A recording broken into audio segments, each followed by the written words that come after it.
নমস্কার, নতুন বাংলা থেকে বলছি সন্ময় বন্দ্যোপাধ্যায়। প্রতিদিন আমরা সরকারি কর্মচারী, অসংখ্য অবসরপ্রাপ্ত সরকারি কর্মচারীদের রিটায়ারমেন্টের পর বেনিফিট বা অর্থাৎ বকেয়া ডিএ পাওয়া নিয়ে সুপ্রিম কোর্টে যে মামলা রয়েছে সেটা নিয়ে কথা বলি, সরকারি কর্মচারীদের ডিএ সংক্রান্ত ব্যাপারে কথা বলি, হেলথ স্কিম নিয়ে কথা বলি। কিন্তু আজকে এমন একটি ঘটনা নিয়ে আপনাদের কাছে এলাম, অত্যন্ত দুঃখের, দুর্ভাগ্যের, লজ্জার। যারা ডিএ নিয়ে লড়াইটা করছেন, সংগ্রামী যৌথ মঞ্চের সুবীর সাহা, সুদীপ চন্দ্র, ভাস্কর ঘোষ, তাদের বিরুদ্ধে মমতা বন্দ্যোপাধ্যায়ের সরকার কি সর্বাত্মক নোংরামি করছেন তার একটা জ্বলন্ত প্রমাণ নিয়ে আজকে আপনাদের কাছে এলাম। আদালতে মামলা লড়ছেন সুবীর শাহ, গ্রুপ ডি কর্মচারী, সংগ্রামী যৌথ মঞ্চের নেতৃত্বে আছেন। প্রেস কনফারেন্সে বারবার তাকে দেখি, তাকে ট্রান্সফার করে দেওয়া হয়েছে অনেক দূরে উত্তরবঙ্গে। সুদীপ চন্দ্র, যিনি যিনি যিনি যিনি তার এর নিউ সেক্রেটারিয়েট বিল্ডিংয়ে চাকরি করেন এবং সিনিয়র পজিশনে চাকরি করেন, সেই মানুষটাকে ট্রান্সফার করছেন কার রেকমেন্ডেশনে? একজন ক্লার্কের রেকমেন্ডেশনে। এই যে অসম্ভব নোংরামিটা সরকারি অফিসের মধ্যে থেকে বসে করানো হচ্ছে মমতা বন্দ্যোপাধ্যায়ের সরকার, যার জন্য বারবার আপনাদের কাছে বলি এই মহিলাকে তাড়ানো দরকার। বাংলার ওই নবান্নের 14 তলা থেকে মহিলাকে না তাড়ালে আপনাদের বকেয়া ডিএর ব্যাপারেও যদি কোনো পজিটিভ রায় সুপ্রিম কোর্ট থেকে আসে, দেবে না এই সরকার। আমি বলছি এই সরকার দেবে না। কোটি কোটি টাকা আইনজীবীদের পেছনে খরচা করছেন, যারা লড়াইটা করছেন মাঠে ময়দানে। শুনছিলাম 969 দিন ওই শহীদ মিনার ময়দানের তলায় দিন রাত এক করে বসে থাকা সংগ্রামী যৌথ মঞ্চের সদস্য, তাদের যারা নেতৃত্ব দিচ্ছেন তাদের পেছনে কিভাবে লাগছেন। আমি দুটো ঘটনা আপনাদের কাছে বলবো। স্যাট ম্যানেজমেন্ট, কিভাবে ম্যানেজমেন্ট হয়েছে আমি ভাস্করবাবুর মুখে শুনবেন, আমি ভাস্করবাবুর বক্তব্য আপনাদের কাছে শোনাবো। আইনজীবী বিক্রম বন্দ্যোপাধ্যায়ের বক্তব্য আপনাদের কাছে শোনাবো। কিভাবে একজন ক্লার্ক অফিসারকে ট্রান্সফার করার ফতোয়া দিচ্ছেন এবং তারপর সেটা কলকাতা হাইকোর্টে যখন সেটা নিয়ে নির্দিষ্টভাবে তথ্য জানার ব্যাপারে রায় আসছে, তারপর সেই মামলাটা যখন ডিভিশন বেঞ্চে যাচ্ছে, সুদীপ চন্দ্রর মামলা, সেই ডিভিশন বেঞ্চে সওয়ালের জন্য অ্যাডভোকেট জেনারেল উপস্থিত হবেন। ভাবতে পারছেন মমতা বন্দ্যোপাধ্যায় কোন স্তরে নামিয়েছেন? সংগ্রামী যৌথ মঞ্চের একজন সদস্যর ট্রান্সফারের মামলাও লড়বেন অ্যাডভোকেট জেনারেল। কতটা নিচে নামবেন মমতা বন্দ্যোপাধ্যায় আপনাকে বলছি। আর অসংখ্য সরকারি কর্মচারী, আপনি যদি তৃণমূল কংগ্রেসের ফেডারেশনেরও ওই প্রতাপ নায়কদের সংগঠনেরও লোকজন হন, এই মহিলাকে তাড়ান, আপনিও আজ হোক কাল হোক সাফারার হবেন। আমি আজকের এই প্রতিবেদনে সরাসরি নিয়ে যাব আপনাদের সরকারি কর্মচারীদের এই বিষয়টা নিয়ে। বিক্রম বন্দ্যোপাধ্যায় এর সুবীর শাহর মামলাটায় শেষ পর্যন্ত একটা আপাতত রিলিফ পেয়েছেন, সেই ঘটনাটা বলেছেন। এবং আমি যখন জিজ্ঞেস করেছিলাম সুদীপ চন্দ্রের মামলাটায় যখন হাইকোর্টে উঠছে, সে মামলাটা সরকারের পক্ষ থেকে কে লড়ছেন বললেন অ্যাডভোকেট জেনারেল। তার মুখ থেকেই শুনলাম।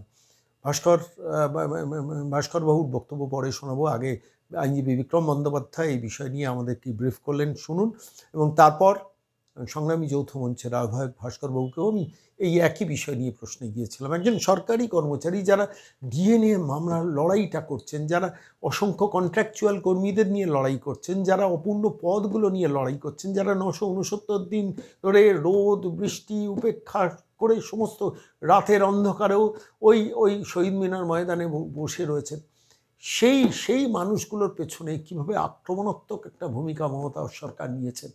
প্রথমে আইনজীবী বিক্রম বন্দ্যোপাধ্যায়, তারপর সংগ্রামী যৌথ মঞ্চের আহ্বায়ক ভাস্কর ঘোষের বক্তব্য পরপর আপনাদের কাছে শোনাব। সরকার পক্ষ থেকে দাঁড়াচ্ছেন অ্যাডভোকেট জেনারেল। আজকে উনি থাকতে পারেননি, যেহেতু উনি অন্য কোর্টে ব্যস্ত ছিলেন। উনি সোমবার দিন জজ সাহেব মামলাটা রেখেছেন, সোমবার দিন হবে। কোন জজ সাহেবের ঘরে মামলাটা চলছে?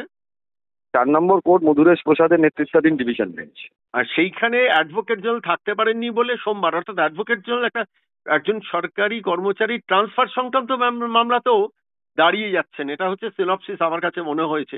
1 নম্বর। 2 নম্বর, সুবীর সাহা, তাকে ট্রান্সফার করা হয়েছিল বোধহয় উত্তরবঙ্গে। গ্রুপ ডি স্টাফকে এত দূরে ট্রান্সফার করা যায় না। সেই ব্যাপারে আপনারা সুবীর শাহর তরফ থেকে সরকারি কর্মচারী সুবীর শাহর পক্ষ থেকে আপনারা কলকাতা হাইকোর্টে ডিভিশন বেঞ্চে গিয়েছিলেন। কি রায় হয়েছে সেখানে? সুবীর শাহর মামলাটাতে স্টেট অ্যাডমিনিস্ট্রেটিভ ট্রাইব্যুনাল 4 সেপ্টেম্বর হারিয়ে দিয়েছিল সুবীর শাহকে, বলেছিল যে জয়েন করতে তারপরে দিতে, সেই অর্ডারে তারপরে অ্যাপ্লাই করতে। তো আমরা জয়েন করবো না, আমরা সোজা হাইকোর্টে এসেছি। হাইকোর্ট সুবীর শাহকে বলেছে যে 21শে সেপ্টেম্বর পর্যন্ত ওনার বিরুদ্ধে কোনো কড়া পদক্ষেপ নেওয়া যাবে। অর্থাৎ এই মুহূর্তে তার ট্রান্সফারের অর্ডারটা রদ হয়ে গেল, আপাতত স্থগিত হয়ে গেল, মানে এই মুহূর্তে তাকে যেতে হবে না। মানে কোনো উনি যদি মানে কিছু না করেন ওনার বিরুদ্ধে কোনো কড়া পদক্ষেপ নেওয়া যাবে। পরবর্তী যেরকম শুনানি আছে কবে? সেরকম 21শে সেপ্টেম্বর। 21শে সেপ্টেম্বর। এটা কোন জজ সাহেবের ঘরে এটা এটা শুনানিটা হয়েছে? জাস্টিস মধুরেশ প্রসাদের নেতৃত্বাধীন ডিভিশন। আচ্ছা, অনেক ধন্যবাদ বিক্রম দা, অনেক ধন্যবাদ। দর্শকবাবু, আমি সন্ময় বলছি। সুবীর সাহার ট্রান্সফার সংক্রান্ত ব্যাপারে গ্রুপ ডি স্টাফ তাকে সুদূর উত্তরবঙ্গে ট্রান্সফার করে দেওয়া হয়েছে, সেটা নিয়ে আপনার আইনি লড়াই সংগ্রামী যৌথ মঞ্চের পক্ষ থেকে লড়ছেন। আমি শুনলাম আদালতে শেষ পর্যন্ত হাইকোর্টে গিয়ে একটা আপাতত স্টে অর্ডার একটা পেয়েছেন।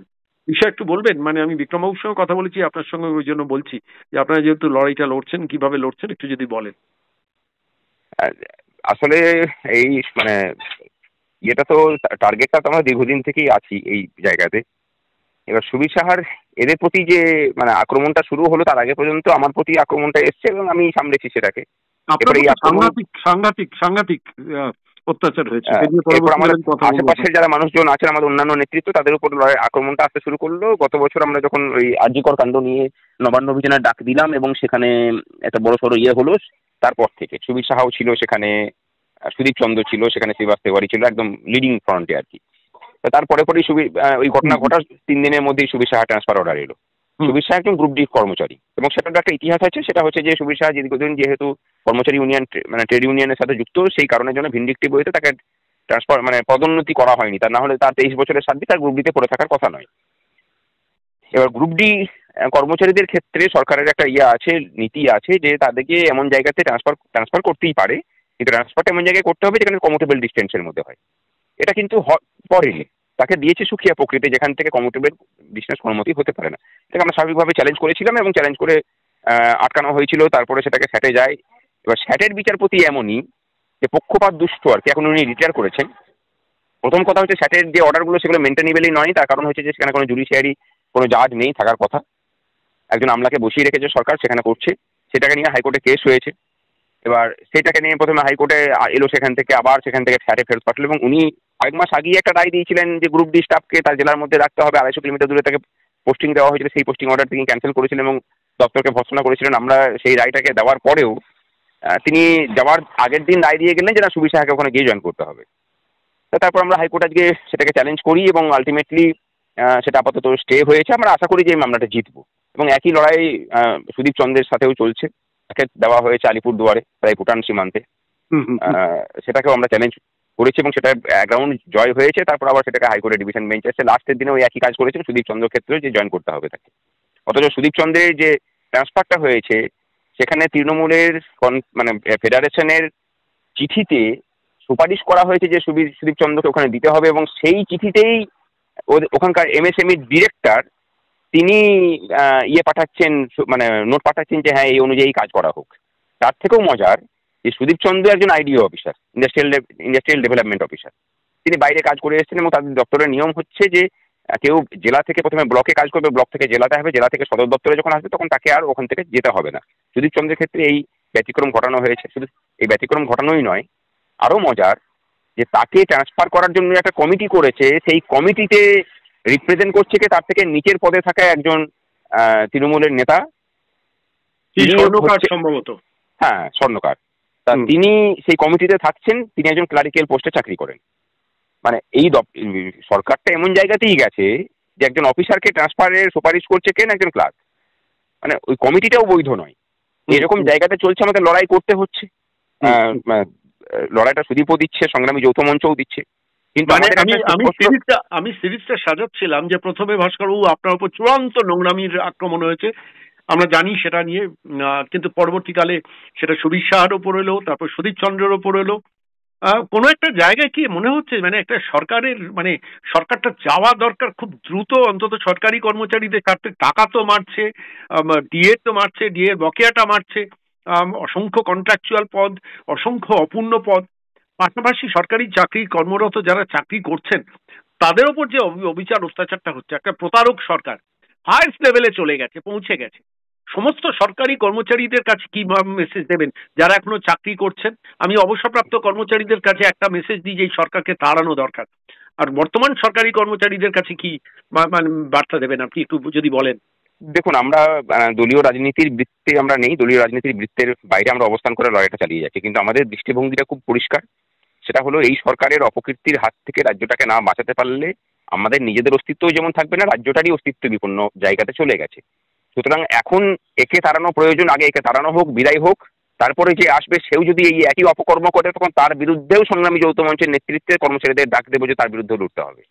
মানে বিষয়টা খুব স্পষ্ট, আগে বর্তমানটাকে সামলানো হোক, ভবিষ্যতে কারা আসবেন না আসবেন সেই চিন্তা দেখিয়ে পরে অনেকে মানে সেই বাড়িতে বাঘ পড়েছে মতো করে, পালে বাঘ পড়েছে মতো করে ভয় দেখানোর কাজ করছেন। আমার মনে হয় যে সেই জায়গাগুলো থেকে সমস্তটা যাক, কর্মচারীরা যথেষ্ট সচেতন, তারা এই সরকারকে তাড়ানোর জন্য কাকে কি করবেন না করবেন সেটা তারা ঠিক করুন, যাকে ইচ্ছা ভোট দিন, কিন্তু একে তারা সরানো হোক। এ সরলে পরে ভবিষ্যতে যারা আসবেন তারা যদি একই পদাঙ্ক অনুসরণ করেন তখন তাদের বিরুদ্ধে লড়াই হবে। অনেক ধন্যবাদ ধর্ষবাবু, অনেক ধন্যবাদ।